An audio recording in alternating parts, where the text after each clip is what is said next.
wait is finally over. The Miss Universe Bangladesh 2025 is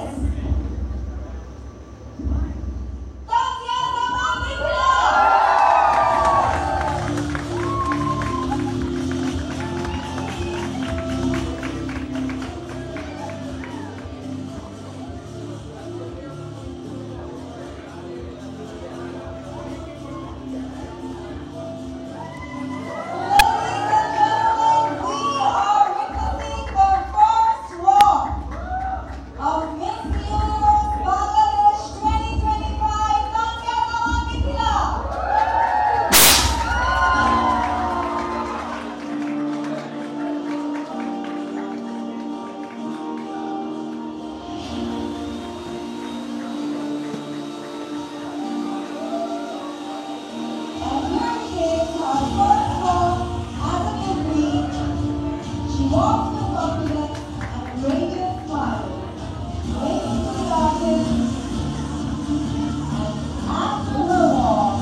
অনুভূতি যদি বলি, আসলে আমি মঞ্চে যখন কাঁদছিলাম, আমি মিস ইউনিভার্স 2020-তে উইনার হয়েছিলাম as a miss universe Bangladesh. তো তখন বয়সের একটা লিমিটেশন ছিল, যেটা আমি আনফর্চুনেটলি জানতাম না। তো সেটার জন্য ট্রাভেল রেস্ট্রিকশান, অনেক কারণে আমি যেতে পারিনি আমার দেশকে রিপ্রেজেন্ট করতে। তো যখন যেতে পারিনি, আমার স্বপ্নটা আমি অলমোস্ট গিভ আপ করে ফেলেছিলাম যে আমি মনে হয় কখনো বাংলাদেশকে রিপ্রেজেন্ট করতে যেতে পারবো না। আর বাংলাদেশ তো আসলে মায়ের মতো, আমার দেশ। তো তারপরে যখন মিস ইউনিভার্স থেকে হঠাৎ করে বলল যে মিস ইউনিভার্সে এখন আর কোনো বয়সের লিমিটেশন নাই, কোনো লিমিটেশন নাই, তখন আমার কাছে মনে হলো যে না, স্বপ্নটা তার মানে এখনও আমার আছে, আমি আই ক্যান গো। তারপরে 3 বছর আমি ট্রাই করেছি মিস ইউনিভার্সে যাওয়ার জন্য, অ্যান্ড 3 বছর পরে আমি আমার স্বপ্নের চূড়ান্তে এসেছি, এবং আজকে আমি আপনাদের সামনে মিস ইউনিভার্স বাংলাদেশ 2025 হিসাবে দাঁড়িয়েছি আপনাদের দোয়ায়, এবং অবশ্যই আমি স্বপ্ন দেখেছি, এই জন্য এসেছি। তো সেই না, ইনশাল্লাহ আমি ক্রাউন নিয়ে আসতে চাই বাংলাদেশে, নো টপ 5, ওটার জন্য আমি চেষ্টা করব। আপু, আপনি বলেছিলেন যে এই জায়গায় আসতে আপনার অনেক প্রতিকূলতা বাধা ছিল, আপনার মা আপনার পাশে ছিল, এই কথা বিষয়টা একটু বলুন। আমার মা আমার পাশে ছিল, বিকজ আমি যখন ছোট ছিলাম, আমার খুব ইচ্ছা ছিল যে আমি খুব ছোট বয়সে বিয়ে না করে আমি পড়াশুনো শিখতে চাই। তো সেটাতে আসলে আমার অন্যান্য ফ্যামিলি মেম্বারের থেকে আমার মা আমাকে সব থেকে বেশি সাপোর্ট করেছিল, যে তুমি মেয়ে, তাতে কি হয়েছে, তুমি যাও, তোমার স্বপ্নকে ফলো করো, তোমার ভয়েসকে ইউজ করো, তুমি যেটা করতে চাও তোমার নিজেকে আটকে রেখো না। তো ওনার অনুপ্রেরণা ছাড়া, ওনার সাহস ছাড়া আমি আজকে এখানে আসতে পারতাম না।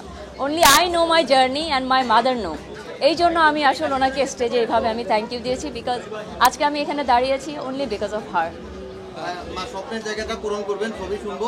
আপনি বিশ্বমঞ্চে বাংলাদেশকে কিভাবে রিপ্রেজেন্ট করবেন সেটা একটু বলবেন। পাশাপাশি লক্ষ্যটা কোন জায়গায় যেতে চায় এই মিস ইউনিভার্স বাংলাদেশ, ওয়ার্ল্ড ইউনিভার্সের কোন জায়গায় যেতে চান, মানে মূল প্রতিযোগিতা? আমি অবশ্যই বিশ্বমঞ্চে বাংলাদেশের জন্য ক্রাউন নিয়ে আসতে চাই ফর দ্য ফার্স্ট টাইম আমার দেশের জন্য। আমি সেটার জন্য আমার বেস্ট চেষ্টা করব। অবশ্যই আপনাদের সাপোর্ট লাগবে, সবার সাপোর্ট লাগবে। সবাই বেশি বেশি করে সাপোর্ট করবেন, পজিটিভ নিউজ করবেন, সো দ্যাট যেন বাংলাদেশ বিশ্বের দরবারে অনেক গৌরবের জায়গা বয়ে আনতে পারে। বাংলাদেশ 2025-এর আয়োজন ছিল এবং আমরা একজন কন্টেস্টেন্টকে চূড়ান্ত করেছি, দ্যাট ইজ তানজিয়া জামান মিথিলা। এবং মিথিলার কাছ থেকে এই প্রত্যাশা থাকবে যে মিস ইউনিভার্সে 2025-এ যে বাংলাদেশের নাম যেন সে উজ্জ্বল করতে পারে। এবং এখানে আমি ছোট্ট করে একটা জিনিস আমি অ্যাড করতে চাই, মিথিলা অনেক দিন ধরে মডেলিং করছে, অ্যান্ড মিথিলা যেভাবে থ্রু আউট দ্য ইয়ার্স নিজেকে গ্রুম করেছে, আমার মনে হয় এত বড় একটা প্ল্যাটফর্মে যেতে গেলে জাস্ট 20-25 দিনের গ্রুমিং ইনাফ না। সো মিথিলাকে আমি বলবো একেবারেই perfect for this competition, because ও থ্রু আউট দ্য ইয়ার্স আমি দেখেছি ও নিজেকে গ্রুম করেছে। সেটা আপনি ওর স্টাইলিং বলেন, ওর sense of fashion, sense of humour, কীভাবে কমিউনিকেশন করবে, কীভাবে কথাবার্তা বলবে, সব মিলে। সো আমার মনে হয় Mithila is the perfect choice for this. আমি বলবো কি বিচারকদের মধ্যে একজন ছিলাম এবং ওর সাথে আরও যারা ছিল, যারা বিউটি প্রেজেন্টে পার্টিসিপেট করেছে, সবাই ভালো করেছে। কিন্তু শুধু তো বাংলাদেশের জন্য না, তিনি আসলে বিশ্বে আমাদের বাংলাদেশকে রিপ্রেজেন্ট করবে। তো সেই জায়গা থেকে মনে হয়েছে যে সে সব দিক থেকে, মিথিলা সব দিক থেকে পারফেক্ট এবং পরিশ্রমী একজন নারী, অনেকে স্ট্রাগল করেছে।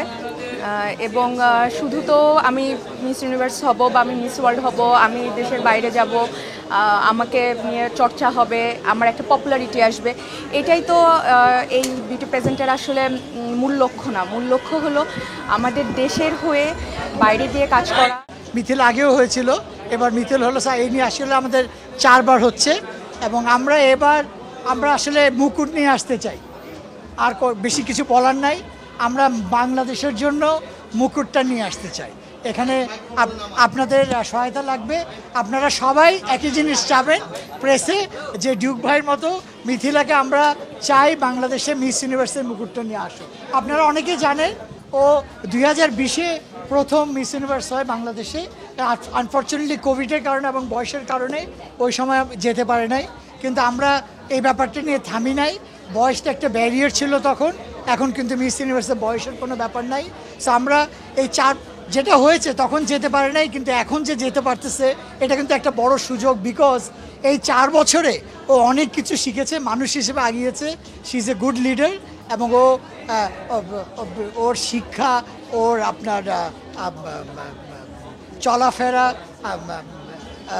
বিভিন্ন ধরনের উদারতা, এই ধরনের কাজেও অনেক এগিয়ে গেছে। অনেক ধরনের সিএসআর অ্যাক্টিভিটি করে, অনেক ধরনের গ্রামের স্কুলে, বিভিন্ন ধরনের স্কুলে বাচ্চাদের, দুস্থ বাচ্চাদের পাশে ও দাঁড়ায়। সো আমি মনে করি ও শুধু সুন্দরী না, ও একটা বড় ক্যান্ডিডেট। ও একটা মায়ের মতো আমার মনে হয় সব মেয়েকে বাংলাদেশেও ইন্সপায়ার করতে পারবে। এবং এই ধরনের মানুষ অ্যাকচুয়ালি আরেকটা জিনিস, খুব বড় জিনিস, মিস ইউনিভার্স এখন কিন্তু শুধু সুন্দরী চায় না, ওরা চায় যে এখান থেকে একটা লিডার আসুক, যেই লিডারটা শুধু ওর দেশের না, সম্পূর্ণ পৃথিবীর সব মেয়েকে যেন অনুপ্রাণিত করতে পারে। কোর্স আমার ভালো লাগবে বিকজ মিস ইউনিভার্স বাংলাদেশ এবার রিপ্রেজেন্ট করছে আমার best friend তানজিয়া Zaman Mithila, and we are friends for almost 12 years now. So আমি ওকে অনেক অনেক অনেক বেশি উইশ করি যাতে ইন্টারন্যাশনালি মানে ভালোভাবে জিতে আসতে পারে, বিকজ আমাদের বাংলাদেশ থেকে প্রতি বছরই এখন এক একজন করে যাচ্ছেন, বাট অনেকের জায়গা থেকে অনেক অনেক ভালো করছেন, বাট আমরা চাই আরও অনেক বেশি ভালো করুক। অ্যান্ড আই হোপ যে মিথিলা আপু will do even better, because I have full confident on her, because ও ওকে অনেক লম্বা টাইম থেকে প্রিপেয়ার করছিল। অ্যান্ড এত বড় মিস ইউনিভার্সের মতো প্রোগ্রামে আসলে যেতে হলে অন্যান্য কান্ট্রি থেকে অনেক প্রিপারেশন নিয়ে আসে, বাট আমাদের কান্ট্রি থেকে না চাইলেও এত প্রিপারেশন নেওয়া যায় না, বিকজ আমাদের এত ফেসিলিটিস নেই। But still she is preparing herself for last 1 year so I am hoping that এইবার আমরা ভালো কিছু একটা জিতবো